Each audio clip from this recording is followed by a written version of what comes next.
नमस्कार, मैं नेहा जायसवाल, प्रवक्ता डाइट जौनपुर। आज का हमारा टॉपिक है भारतीय शिक्षा का इतिहास। शिक्षा का स्वरूप जैसे जैसे परिस्थितियां बदली और समय बदला है, परिवर्तित होता रहा है। भारतीय शिक्षा के इतिहास को हम मुख्यतः 3 भागों में बांटते हैं। पहला है प्राचीन काल, दूसरा मुस्लिम काल और तीसरा आधुनिक काल। प्राचीन काल ऋग्वेद की रचना से लेकर 12वीं शताब्दी तक माना गया है, जिसे 2 उपकालों में बांटते हैं। पहला वैदिक काल, दूसरा बौद्ध काल। वैदिक काल ऋग्वेद की रचना से लेकर 500 ईसा पूर्व तक माना जाता है, जबकि बौद्ध काल 500 ईसा पूर्व से लेकर 12वीं शताब्दी तक है। इसके बाद मुस्लिम काल, जब हमारे देश में मुस्लिमों के आक्रमण हुए तब से माना जाता है, यानी कि 1192 से लेकर के 18वीं शताब्दी तक माना जाता है। जबकि आधुनिक काल को भी 2 उपभागों में बांटा गया है, स्वतंत्रता प्राप्ति के पूर्व का काल और स्वतंत्रता प्राप्ति के बाद का काल। स्वतंत्रता प्राप्ति के पूर्व का काल जब प्लासी का युद्ध हुआ था 1757 में, उसके बाद अंग्रेजों ने हमारे देश पर के कुछ भागों में अधिकार कर लिया था और तभी से लेकर के स्वतंत्रता प्राप्ति के पूर्व का काल माना जाता है। 1757 ईस्वी से लेकर जब तक हमें आजादी नहीं मिल गई थी, अर्थात 1947 ईस्वी तक। स्वतंत्रता प्राप्ति के बाद का काल, जब हमें आजादी मिली, यानी 1947 से लेकर अब तक जो भी काल चल रहा है, वो आधुनिक काल के अंतर्गत स्वतंत्रता प्राप्ति के पश्चात का काल है। आज का इसमें हम अध्ययन करेंगे, आज के टॉपिक में हम वैदिक काल। वैदिक काल में वेदों की प्रधानता थी। शिक्षा जो है वो विद्या, ज्ञान, शिक्षा के लिए विद्या और ज्ञान जैसे शब्दों का प्रयोग किया जाता था। और वैदिक काल को भी हम 2 उपभागों में बांटते हैं। पहला है प्रारंभिक वैदिक काल और दूसरा उत्तर वैदिक काल। प्रारंभिक वैदिक काल और उत्तर वैदिक काल में दोनों में काफी अंतर पाया जाता था, क्योंकि उत्तर वैदिक काल में धीरे धीरे ब्राह्मणी शिक्षा प्रणाली हो गई। इसको हम ब्राह्मणी शिक्षा प्रणाली या ब्राह्मणी शिक्षा काल भी कह सकते हैं, क्योंकि इसमें ब्राह्मणों का शिक्षा पर एकाधिकार हो गया था। वैदिक काल में शिक्षा मोक्ष प्राप्ति का प्रमुख साधन थी। शिक्षा को विद्या और ज्ञान जैसे शब्दों का प्रयोग किया जाता था और साविद्या या विमुक्तः की अवधारणा पर पूर्णतः विश्वास किया जाता था, अर्थात विद्या वही है जो मोक्ष प्रदान करे। वैदिक काल में शिक्षा 2 भागों में बटी हुई थी। पहला पराविद्या और दूसरा अपराविद्या। पराविद्या अर्थात आध्यात्मिक शिक्षा, धार्मिक शिक्षा, ये पूर्णतः धार्मिक थी। जबकि अपराविद्या में अनेक विषयों की शिक्षा, जैसे कि सामाजिक विषयों की शिक्षा, यानी वो समाज से रिलेटेड थी और लौकिक शिक्षा थी।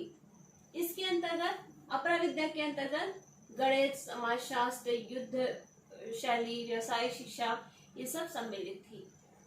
परंतु जो शिक्षा का प्रमुख आधार था वो मुख्यतः पराविद्या पर ही केंद्रित था, यानी कि शिक्षा आध्यात्मिक थी। इसी तरह शिक्षा के उद्देश्य के बारे में जब हम देखते हैं तो शिक्षा का प्रमुख उद्देश्य जो था वो था मोक्ष की प्राप्ति। इसके अतिरिक्त भी शिक्षा के उद्देश्य अन्य भी थे, जैसे कि पवित्र जीवन की प्राप्ति, आत्माभिव्यक्ति यानी कि अपने आप को अभिव्यक्त कर पाना, आत्मानुभूति यानी कि स्वयं को अनुभूत कर पाना, अपने आप को जान पाना, ईश्वर भक्ति को जानना, ईश्वर भक्ति में लीन रहना। प्राचीन काल में, वैदिक काल में शिक्षा प्रारंभ होने से पहले उपनयन संस्कार होता था। उपनयन का शाब्दिक अर्थ है समीप जाना, अर्थात विद्या प्राप्ति के लिए गुरु के समीप जाना। उस समय आज के जमाने की तरह स्कूल्स नहीं होते थे, जबकि गुरुकुल में शिक्षा प्रदान की जाती थी। ये गुरुकुल शहर से दूर, काफी दूर होते थे, बिल्कुल शांत वातावरण में होते थे या किसी जंगल में होते थे, जो कि राज्य के नियंत्रण से पूर्णतः मुक्त होते थे। तो बच्चे को जब शिक्षा प्राप्त करनी होती थी तो वो अपने घर को छोड़ करके एक ब्रह्मचारी के रूप में गुरुकुल जाता था और वहीं पर रह करके शिक्षा प्राप्त करता था। जब उपनयन संस्कार बच्चे का होता था, उसके बाद बालक द्विज कहलाता था और उपनयन की आयु भी हर वर्णों के लिए अलग अलग थी। जैसे कि ब्राह्मण है अगर, तो उसका बच्चा, उसके बालक को 8 वर्ष की आयु में, क्षत्रिय के बच्चे को, क्षत्रिय छात्र है अगर वो, तो उसका उपनयन संस्कार 10 वर्ष की आयु में, और वैश्य छात्र है उसका उपनयन संस्कार 11 वर्ष की आयु में होता था। उपनयन के बाद बच्चा द्विज कहलाता था। द्विज अर्थात जिसका दोबारा जन्म हुआ हो। उपनयन के पश्चात बच्चे, उपनयन जो है वो आजकल के यज्ञोपवीत संस्कार, इसको हम यज्ञोपवीत संस्कार के नाम से भी जानते हैं। तो उपनयन के समय बच्चा एक मेखला पहनता था। वो मेखला भी अलग अलग वर्णों के लिए अलग अलग होती थी। जैसे कि ब्राह्मण छात्र है तो उसके लिए मूछ की मेखला धारण करता था वो। क्षत्रिय है तो वो रेशम की मेखला धारण करता था, और अगर वैश्य छात्र है तो वो ऊन की मेखला धारण करता था। इसके अलावा शिक्षा का जो पाठ्यक्रम था, शिक्षा भी पाठ्यक्रम जैसे हमने अभी चर्चा की है कि विद्या 2 भागों में विभक्त थी, पराविद्या और अपराविद्या। तो इसी के अकॉर्डिंग पाठ्यक्रम भी 2 भागों में विभक्त था, पारलौकिक पाठ्यक्रम और अपरालौकिक। तो दोनों में ही वही अंतर था जो पारलौकिक और लौकिक पाठ्यक्रम में, दोनों में ही काफी अंतर था। पारलौकिक पाठ्यक्रम के अंतर्गत वेदों का अध्ययन सम्मिलित था, ज्योतिष का अध्ययन सम्मिलित था और ईश्वर भक्ति सम्मिलित थी। जबकि लौकिक पाठ्यक्रम के अंतर्गत गणित की शिक्षा, समाजशास्त्र की शिक्षा और अन्य व्यावसायिक शिक्षाएं दी जाती थी। शिक्षा का प्रशासन जो था वो पूर्णतः शिक्षा राज्य के नियंत्रण से मुक्त होती थी। अर्थात शिक्षा पर जिस भी क्षेत्र में वो गुरुकुल है वहाँ के राजा का कोई अधिकार नहीं होता था। शिक्षा राज्य के हस्तक्षेप से पूर्णतः मुक्त थी। और गुरुकुल में अगर कोई राजा का बच्चा भी जाता है, यानी वो राजकुमार भी जाता है, तो उसको भी वही नियम फॉलो करने पड़ते थे ब्रह्मचारी के रूप में, जो कि एक सामान्य बालक को करने पड़ते थे। वो जो है नॉर्मल बच्चों की तरह, राजकुमार जो है वो नॉर्मल बच्चों की तरह ही वहां पर रहकर उसी को अपने ब्रह्मचारी के रूप में ही कपड़े पहन सकता था। ऐसा नहीं कि वो राजा का बच्चा था तो वो कुछ भी पहन सकता है। ब्रह्मचारी के रूप में ही कपड़े पहनता था, वो भिक्षा मांगने जाता था। तो उस एक तरीके से वो पूर्णतः राज के नियंत्रण से मुक्त थी। और जो शिक्षण सत्र है ये श्रावण मास की पूर्णिमा से उपाकर्म नामक संस्कार से शुरू होता था, जबकि उत्सर्जनम नामक संस्कार से इसका अंत हो जाता था। अध्ययन की अवधि जो थी वो नॉर्मली 6 महीने शिक्षा प्रदान की जाती थी और एक वेद को पढ़ने के लिए 12 वर्ष का समय निर्धारित था। इसी प्रकार से अगर 2 वेद को पढ़ना है तो 12 दूनी 12 24 वर्ष का समय निर्धारित था। 3 वेदों को पढ़ने के लिए 36 वर्ष का समय निर्धारित था, जबकि 4 वेदों को पढ़ने के लिए 48 वर्ष का समय निर्धारित था। जो छात्रों की दिनचर्या थी उस समय वो बहुत ही साधारण थी, क्योंकि उस समय सादा जीवन और उच्च विचार पर अत्यधिक बल दिया जाता था। बच्चे जो है वो सुबह उठते थे, सूर्योदय से पहले उठते थे, स्नान करके अपने गुरु के लिए पानी का इंतजाम करते थे और गुरु के बैठने का स्थान को साफ करते थे। फिर वो गुरुकुल की बाकी साफ सफाई करके जो है भिक्षा मांगने के लिए जाते थे और सुबह और शाम के समय पाठ्यक्रम चलता था, यानी पढ़ाई होती थी। कभी कभी जब बारिश होती थी तो वो अंदर शिक्षा प्राप्त करते थे गुरुकुल के, जबकि वो साधारणतः गुरुकुल के बाहर खुले में शिक्षा प्राप्त करते थे, अपने श्लोकों को दोहराते थे।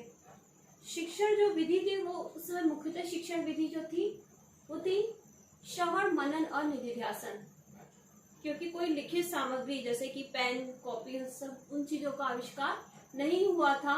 वो मोरपंख से अगर लिखते थे लोग, लेकिन वो भी बहुत ही कम, लिखित कार्य काफी कम होता था। शिक्षण विधि पूर्णतः मौखिक थी। वो छात्र गुरु की बातों को ध्यानपूर्वक सुनते थे, उनकी बातों का मनन करते थे और अपने व्यवहार के अंदर आत्मसात करते थे। उस समय जो है कक्षा नाटकीय प्रणाली का भी प्रचलन था। स्त्री शिक्षा की अगर बात की जाए उस समय, तो जो प्रारंभिक वैदिक काल है इस समय स्त्री शिक्षा काफी अच्छी थी। स्त्री और पुरुषों दोनों का ही समान रूप से उपनयन संस्कार होता था और वे शिक्षा प्राप्त करते थे। महिलाएं भी यज्ञ में भाग लेती थी और जितने भी अन्य भी धार्मिक कार्य होते थे सभी में भाग लेती थी। परंतु जैसे जैसे समय बदलता गया, धीरे धीरे वैदिक काल में, उत्तर वैदिक काल आते आते महिलाओं की स्थिति काफी खराब हो गई। उनको शिक्षा से धीरे धीरे वंचित रखा जाने लगा। फिर भी कुछ उदाहरण ऐसे हैं, कुछ विदुषी महिलाएं ऐसी हैं जिनका नाम हम आज भी याद रखते हैं, जैसे कि अपाला, मैत्रेयी, गार्गी। ये काफी विदुषी महिलाएं थी उस समय। लेकिन अगर हम साधारणता देखें तो स्त्रियों की शिक्षा बहुत उन्नति पे नहीं थी। अनुशासन जो था वो उस समय स्वानुशासन पर हम बल देते थे बच्चों को। कोई भी बहुत कठोर अनुशासन नहीं था, पर हाँ, अगर शिष्य ने कोई खराब काम किया है, कुछ जो ऐसा नहीं करना चाहिए था उसे जो है, तो गुरु उसे पतली छड़ी से दंड दे सकता था। मनुस्मृति में ऐसा लिखा गया है कि अनुशासनहीनता करने पर, छात्र द्वारा अनुशासनहीनता करने पर गुरु से पतली रज्जु से दंड दे सकता है।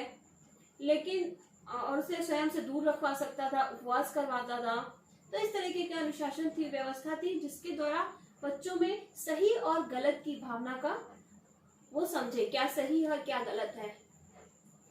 व्यावसायिक शिक्षा जो है वो बच्चों को अपने घरों में ही दी जाती थी। व्यावसायिक शिक्षा साधारणतः गुरुकुल में नहीं दी जाती थी।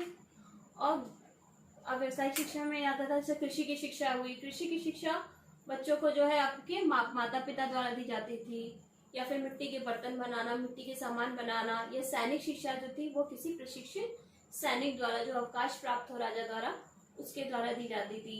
बाकी भी शिक्षा जो है व्यवसायिक ज्यादातर बच्चों को अपने घर के बड़ों द्वारा ही दी जाती थी। और परीक्षा जो थी वो आजकल की परीक्षाओं की इस तरह नहीं थी, बल्कि जब शिष्य जो है 12 वर्ष की अवधि पूरी कर लेता था अपनी एक वेद के अध्ययन की, तो गुरु उसकी मौखिक परीक्षा लेकर या शास्त्रार्थ द्वारा उसका परीक्षा लेता था और उसे उत्तीर्ण कर सकता था। समावर्तन संस्कार, जब बच्चे अपनी शिक्षा पूरी कर लेते थे तो गुरु उन्हें गृहस्थ जीवन में जाने के लिए समावर्तन उपदेश देते थे। और उस समय बच्चा अपनी मर्जी से जो भी गुरु दक्षिणा के रूप में चाहता था वो दे सकता था।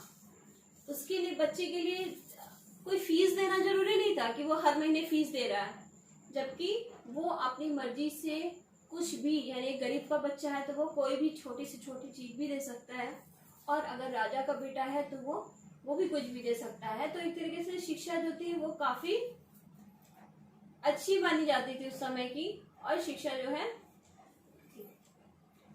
परंतु फिर भी वैदिक सभ्यता, वैदिक काल की शिक्षा में कुछ दोष भी थे। जैसे कि सबसे बड़ा दोष था शूद्रों की शिक्षा की उपेक्षा करना।